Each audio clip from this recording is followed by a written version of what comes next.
What's up guys, this is Cher talking, welcome back to my channel. On today's video, I'll be making a full review for the Romancing Festival Merlot-Syrah banner that brings Merlot-Syrah, a damage dealer with some type of party support on long flights, Virgil, a multi-support character that can give you BP, overdrive gauge, defense boost, and heals, and Fox, a debuffer that really doesn't work for future content. Well, we should move straight out to our rs.xyz website, starting out with Merlot-Syrah since they give the name to the banner. We have 117% STR, that's not as high as we have seen, but it's good. 100% agility, so it has very high agility as well. Endurance is on 80%, not that bad, but Will is 84. And on the average levels for hard content as well, not as bad as some other characters. Moving on, we have Start of Battle, 12 BP. Then, Start of Turn gives itself a heat up of super extreme effect. This increases damage potential by 50% and triggers 2 times per battle. So 50% on turn 1, another 50 on turn 2 for a total of 100%. That's pretty fast to charge and not really a problem. Then it grants one self-defense up of large effect that decreases damage taken by 15% for the whole fight, and that triggers 2 times, so 2 stacks of 15%. Now, after turn 3 and beyond, you grant yourself this Offensive Ruse. This Offensive Ruse, it's a passive that is related to just giving you attack boost to everyone in the party, 10% damage increase, 50% chance to trigger. So, it lasts for 2 turns, so it can stack, and this character does have multi-attacks, so it can help you increase damage potential in long fights because, well, it's from turn 3 and beyond, but turn 3 is not that far, right? It is far when we consider turn 6, the second part of the passive that grants Healing Spread. That Healing Spread can be seen here when attacking just your character. It will have a 37% chance to recover HP of all surviving allies by around 250. Okay, so different passives that will appear on turn 3 and then on turn 6. They are not game changing, they are just a little bit of an extra because the HP heal is not reliable, but it can help. And the attack boost, it's small and not a guarantee to be reliable. Now, by the end of a turn, we also get 1 extra BP. That's how you get BP because it doesn't get by attacking. Then we have Twins Bond. When you are attacked, you will grant yourself an evasion of 1 time, 1 turn.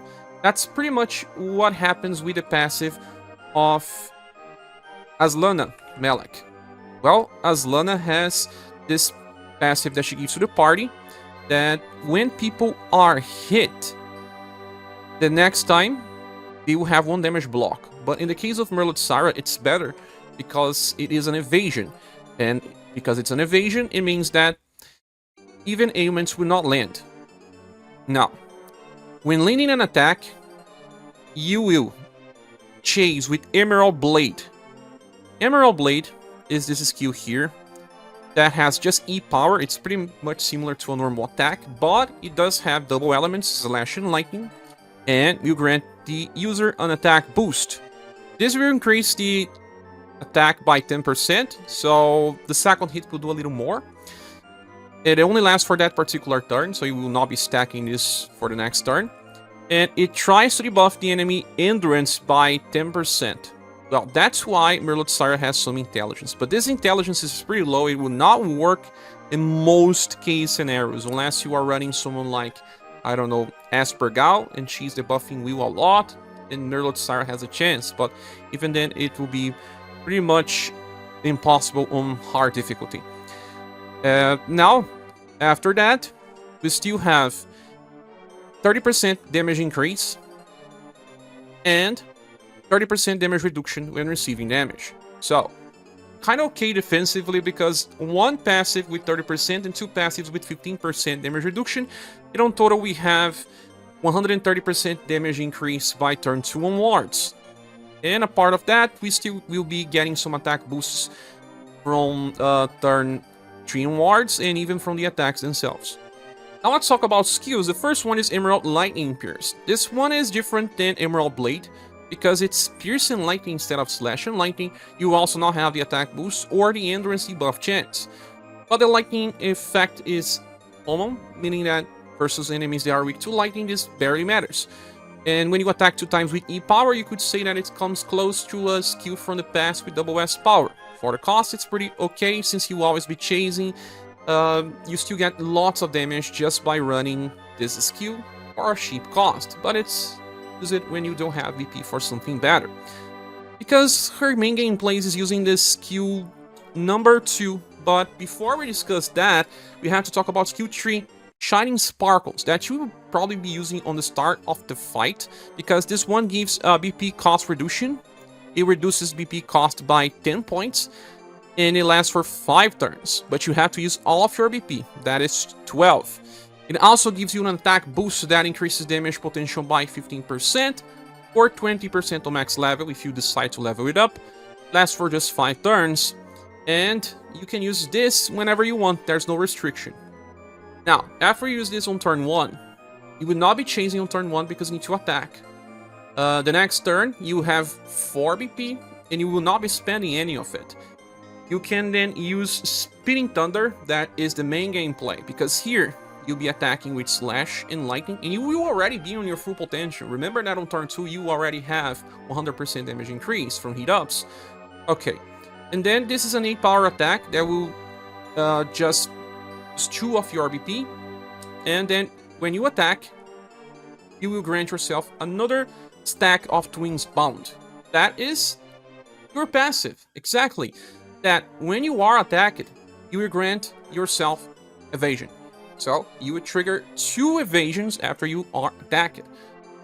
In some fights where there's just one enemy, many times you would just get the first hit and then evade. So that keeps Merlot-Syrah super sustainable for long fights. And we still have 2 other defense ups. Then, after you attack, you will grant 2 Emerald Blade chases instead of just 1. And, well, it will be a total of 4 hits of E power. With Slash and Lightning, with the attack boost, and with a chance to debuff the enemy endurance. Okay, so the first hit is not that powerful, it's just 8 power. But all of the Emerald Blades will benefit from the attack boost and maybe the endurance buff if you land.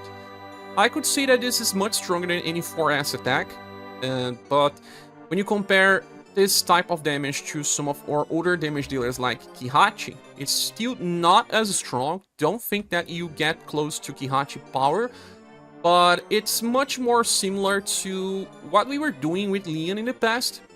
But instead of waiting many turns, you start doing a lot of damage right on turn 2. But you have some downtime. You will be able to use Spinning Thunder 4 times in a row. You will be using on turn 2, 3, 4, and 5. And then on turn 6, you have to use your Shining Sparkles again. That's how it works. Damage is good, sustain is good, actually very nice because of the evasion. Damage is not as high as Ihachi, and she will be Slash and Lightning main damage dealer pretty soon with her next style, while she's now better as a Slash and Cold specialist. But you can combo these characters together. But another thing that I need to say is that when you look on someone else that also has a lot of damage potential right on start, like Leon, Summer style, the difference between them is that Leon will do more damage, of course, but in 10 turns it stops. Merlot-Syrah will open the fight with good damage and will stay for the whole fight with good damage. But if you think about bringing Merlot and Kihachi, when Kihachi uses her Laceration, she applies a permanent weak defense down to the enemy with Lightning Dual Slash. There is another Laceration that lasts for just 2 turns when you use Overdrive, but the permanent one is nice to use together with Merlot-Syrah because Merlot-Syrah will apply many defense down since it has multi-hits. Not as many hits as Kihachi, but right now you can still use this to trigger higher damage with Merlot. That is if you can use 2 damage dealers in the party, because sometimes it's hard. We are needing lots and lots of support. So, If you have Merlot-Syrah, I can say that you're still safe. You don't really need to pull for Merlot-Syrah, but if you want to have some fun with those characters, you can use them together for some big damage. If you miss it out on Ihachi, or if you miss it out on Erpina, Creator, it's nice to summon for this Merlot-Syrah, especially because you have more utility later. As it is, there's no reason to inherit anything, even if you have her other styles. There is this skill called Play that gives you an attack and defense boost, but you are just wasting time instead of attacking. And there is this skill called Assault. This one could be interesting in fights where you are allowed to buff and you want Pierce instead of Slash, because this is Pierce and Lightning, so it changes. But I don't think that anything else matters. You could just inherit Chain Lightning as well if you have people giving you more BP to try to attack multiple times with AoE. That could be used in some very dedicated scenarios as well. There's another utility for this Merlot-Syrah. If you have the other premium version, you can now inherit your Spinning Thunder into the premium version and use it to farm stages where the enemies are weak to either Slash or Lightning, and there's just one enemy. Because remember that this Merlot-Syrah gets 10 BP when they kill one enemy, you will be able to just keep using this skill forever. But there's just 2 waves anyway, and it will allow you to grind better. More stages where Merlot-Syrah will work. But as a whole, this Merlot-Syrah is working as intended. Sometimes she can still be able to grind without having to rely on the monster version, depending on the enemies, but I believe that the second skill may not be strong some future. But Merlot-Syrah is more designed as a boss specialist, especially for those without Kihachi or those that want to combo these characters together. I still believe that Lightning is not a very common element. Slash is. There is some competition, but the character is good, but just a little more skippable for those that don't want to keep pulling right now. As it is, I would say that her value is very similar to Erpina's, as Erpina was also very strong, and she's a little limited. She's just for 10 turns like Leon, but Merlot-Syrah is for the whole fight. Maybe a little better, since double element, but I would say that this character will receive a SSS plus grade, like we are talking about now, since it's still not on the OP tier grade that some characters are reaching now, since power creep, but it is good for those that want to use. But you see another future version of Merlot-Syrah, and this one kind of benefits from having that skill that decreases BP cost by 10, but you can still wait to get on a rerun if you want. And this new Merlot-Syrah can inherit that skill tree to decrease BP cost by 10 and use skill tree more often than using the normal cycle of skill tree and skill 1. It's not totally necessary, but in some cases it will be a better strategy. The next character will be Virgil, and Virgil is a pretty interesting one, to be honest. We have a 100% endurance and 100% will, so he can take both physical and magical attacks. He has 120% intelligence, very respectable, and his agility is not as high as some other mages, but good enough. Nothing else matters here, to be honest. Virgil has this passive rewards for arts that he triggers on start of battle and will be sent to everyone, including himself. We need to talk about this because this is pretty awesome. Well, on combo attacks, what is a combo? When more than one character come to attack together. We already know that, but overdrives are also considered combo when you use more than one character. So, you grant yourself this attack boost and a defense boost. The defense boost will decrease damage taken, we believe, by either 20 or 25%. We don't know if it's following JP or global rules. The attack boost is much weaker. It just increases damage potential by 10%, but it does stack because it lasts for 2 turns, and multi-attackers will benefit more. They will also recover their own HP by more than 1.2 thousand, and also recover 1 BP. And again, all of this will trigger multiple times for characters that have multi-attacks, not multi-hits. Well, what is a multi-hit attack? For example, Mirza has that skill called Left Fork, And that skill is 5 hits. Kihachi is also 8 hits. But Kihachi's case is different. If we are using Kihachi on overdrive, and you hit the enemy weakness, he's gonna attack 3 times with 8-fold dual blade. So you trigger all the effects 3 times. So HP will be on max, he gets 3 extra BP and 3 stacks of defense boost to decrease damage taken. It's very nice because she gets into overdrive a lot, right? And Virgil wants everyone to get into overdrive and even help. We need to discuss this later, but it's very good to be used with people that already get OD gauge by the end of turn, so that they get into overdrive every 2 or 3 turns. Those are the best companions for Virgil. Besides that, when he is landing an attack that's exclusive to him, he recovers 1 BP. And on combo attacks as well. Overdrive with 2 people is considered combo, remember that, always. He will follow up with Fireworks. That is an AoE heat attack that has C power and recover all surviving allies BP by 1, including himself. So, he will follow up 2 times with C power. It feels like a triple S AoE attack for free on overdrive. Okay. Then, by the end of a turn, he has a 50% chance, that's pretty high, to give all surviving allies 15 points of OD gauge. Remember that you need 100 OD points to get into overdrive. People like Kihachi already gets 25 points by the end of their turn. And if you give 15, that's 40 in a fight where enemies attack multiple times. This will allow them to guarantee to get into overdrive every 2 turns. Now, on start of turn, Virgil buffs all of his status by 15%. Then he grants himself an attack boost that increases damage potential by 20% and a defense boost that reduces damage taken by either 20 or 25%. I'm not so sure if it's following JP or global rules. And he still has a 30% damage reduction at all times. So damage won't be a problem. He's going to receive very low damage. It's like in SaGa Frontier game. He also gets 20% damage increase at all times and another 30% on combo and another 30% on overdrive.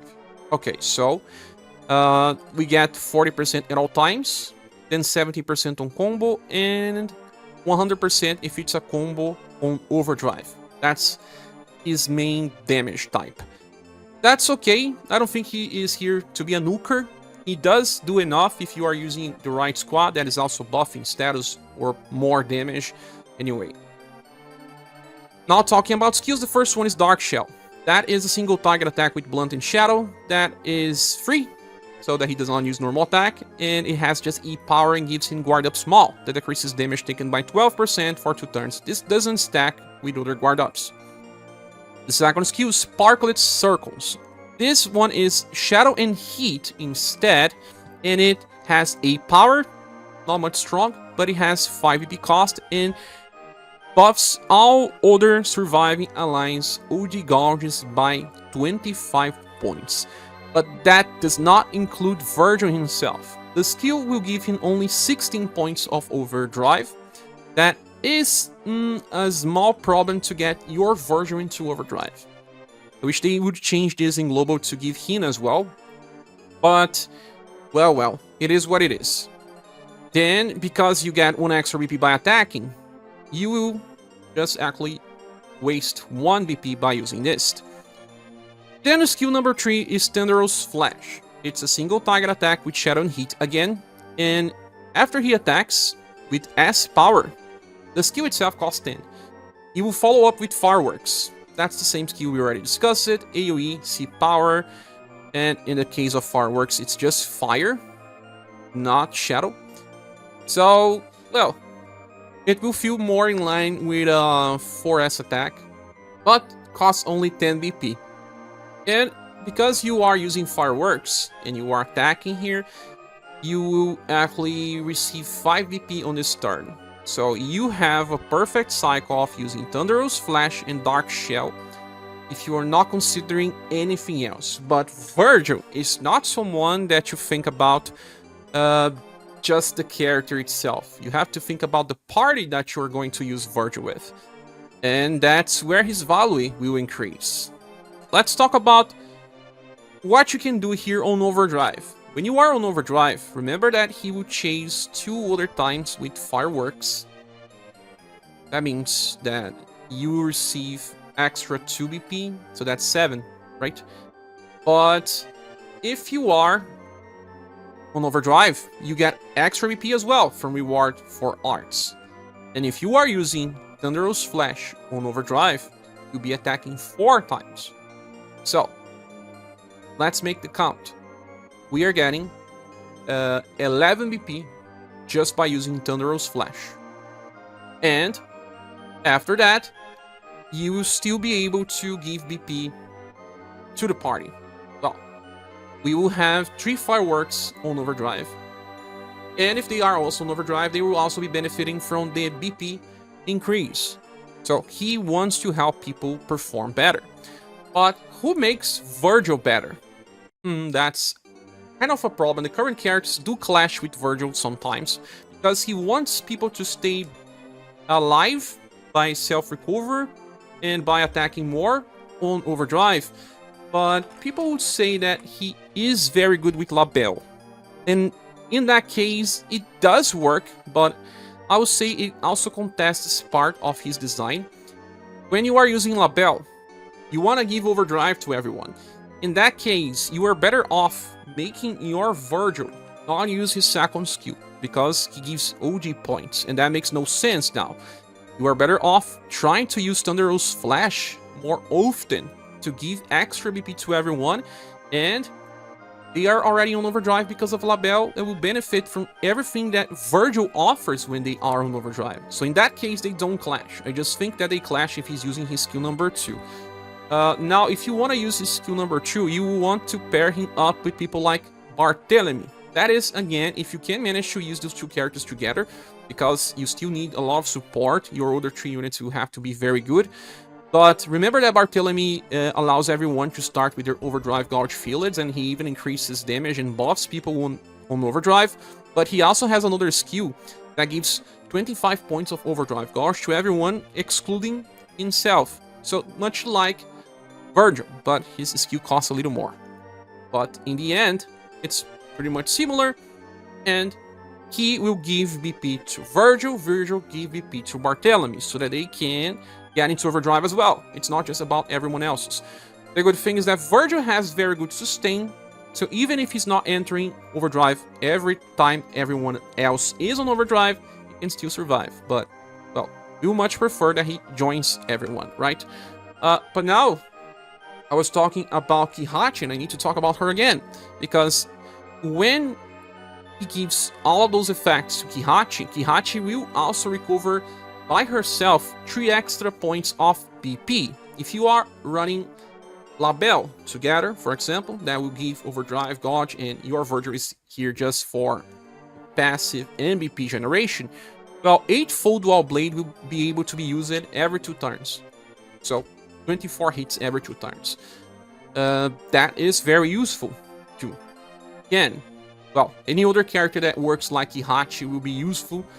People like Dread Queen, for example, she has extra attacks on Overdrive, and many other characters as well.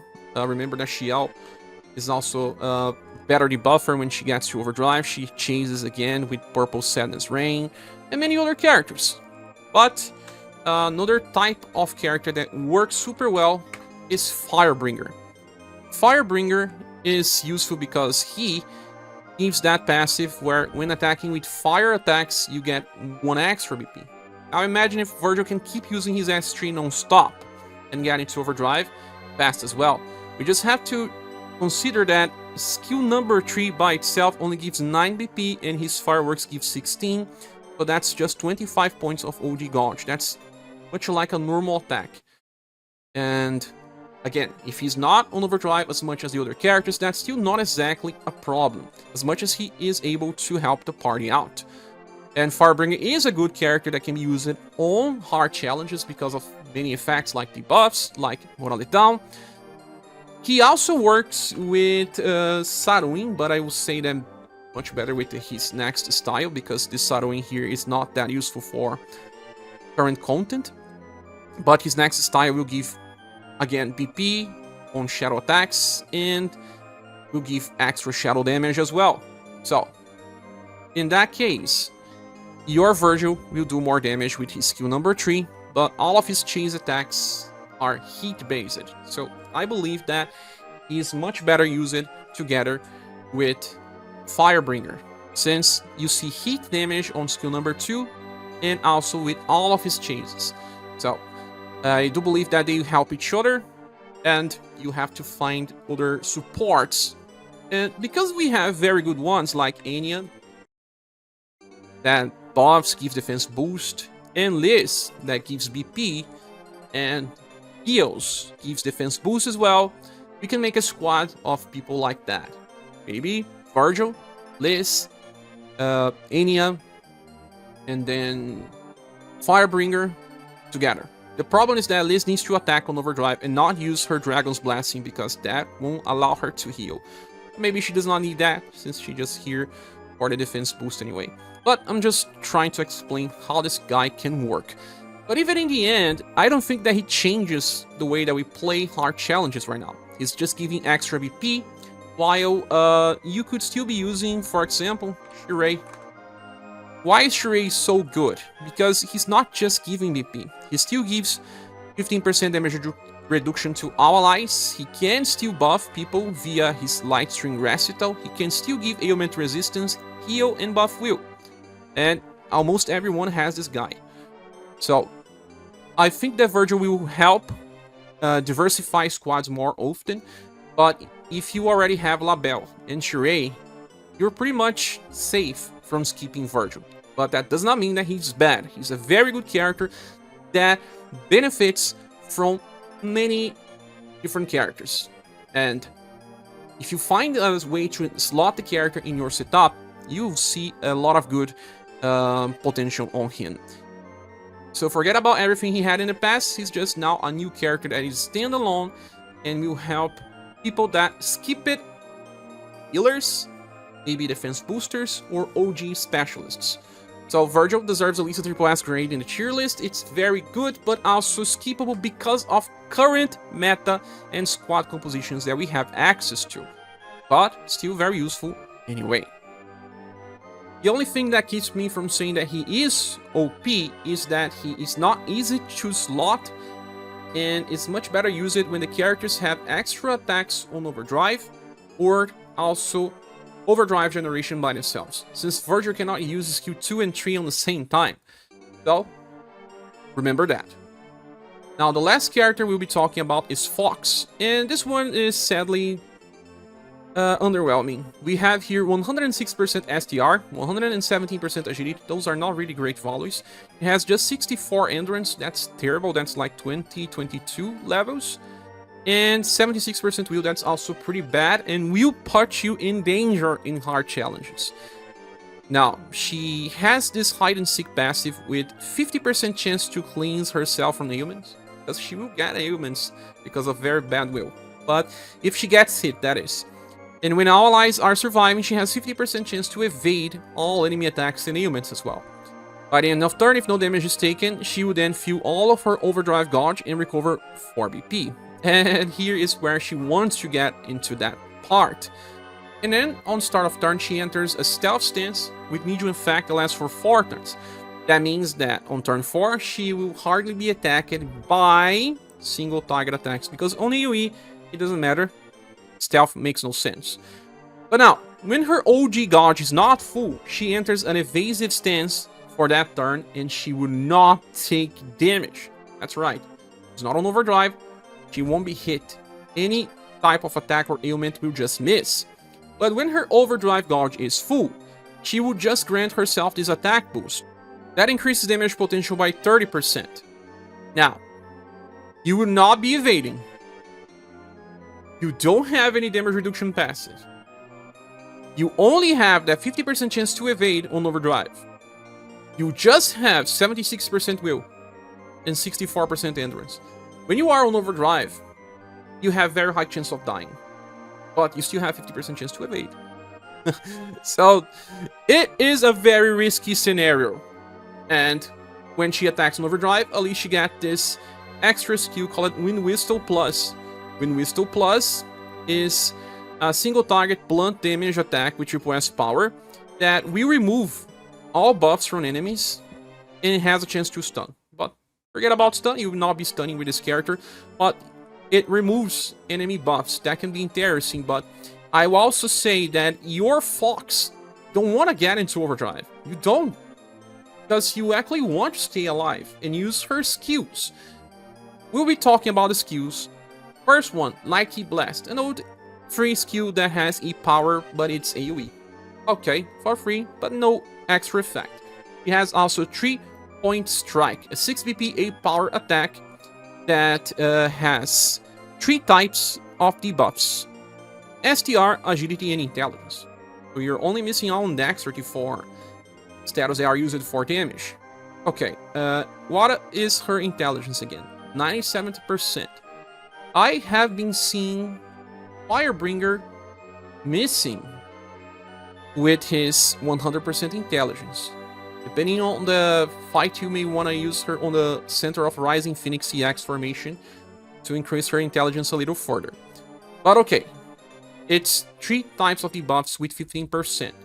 15% alone is not enough in most fights, but having 3 types of debuffs can help. With Agility being the last interesting one, STR and Intelligence are more used.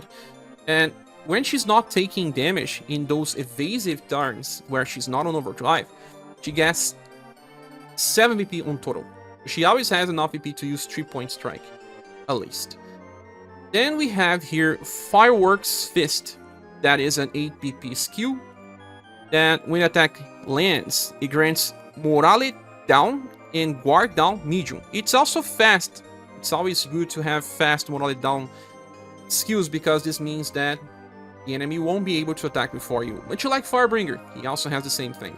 The Guard down medium is not that important because it decreases the defense of the enemy by 25%, but it cannot stack, just like Morale down. Okay, so you can just decrease damage taken in one turn and any buff in the other, because you'll be getting 14 BP in 2 turns. And that's exactly how much you want to use. Never be using Light Ki Blast anyway. Her damage is not that great, but if you are attacking on overdrive, you get at least the buff break option. And she will not be your main buff breaker because, like I said, you don't want her to get into overdrive. But how much will she get into overdrive? Well, don't use her with Labelle, with people like Virgil. Anyone that has a chance to give you OD, forget about them.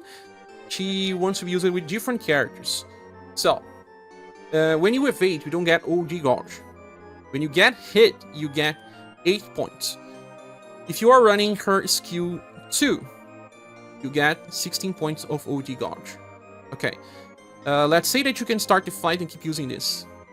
But if you want to use her skill number 3, it's even lower. You just get 12. You can just try to use one and the another, and it would take you basically 8 turns to get into overdrive. 8 turns. So that's okay. She will not be taking damage in these 8 turns.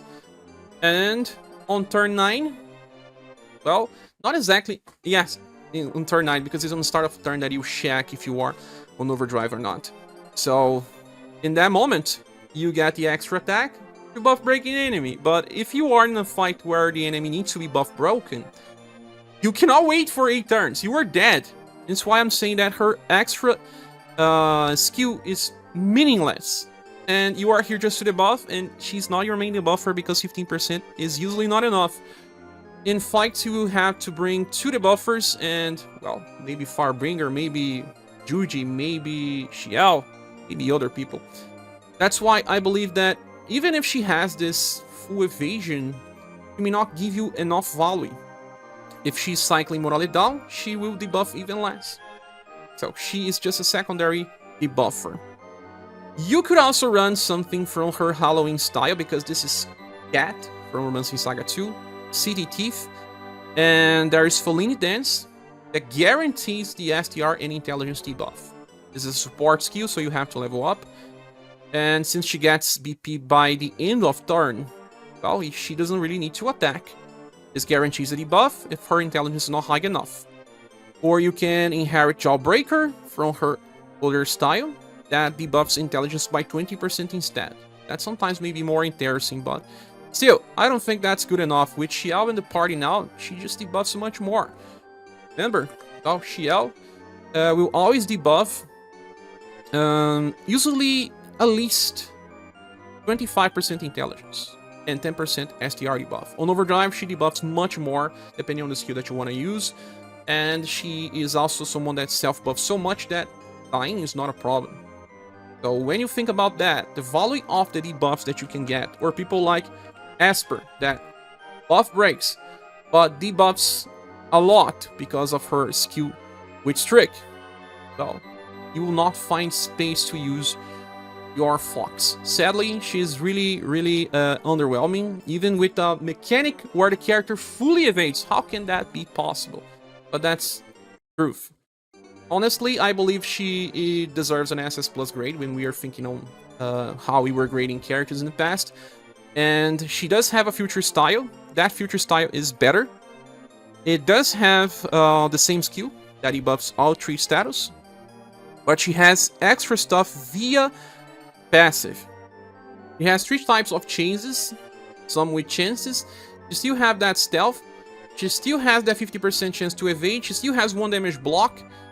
And still has that other passive where she gets extra damage. Well, much more defensive as well, with better status for will and endurance. And you guarantee that you will always be debuffing, and you can even get more via chase. Useful in the future, but right now you don't need to inherit anything that she has as skills. That's why I think she's pretty easy to skip, and I don't recommend pulling for the character. If you feel like you're gonna get some value out of these characters, I would say, okay, you can pull.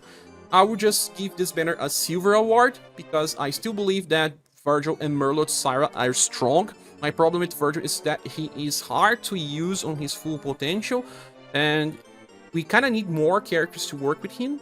And Merlot-Syrah is competing with some very strong damage dealers that we just got, and we don't need replacements yet. With all that said, I did not pull on this banner, I skip it. What is your opinion on all of this? Did you got them? And please share here your experience on the comment section.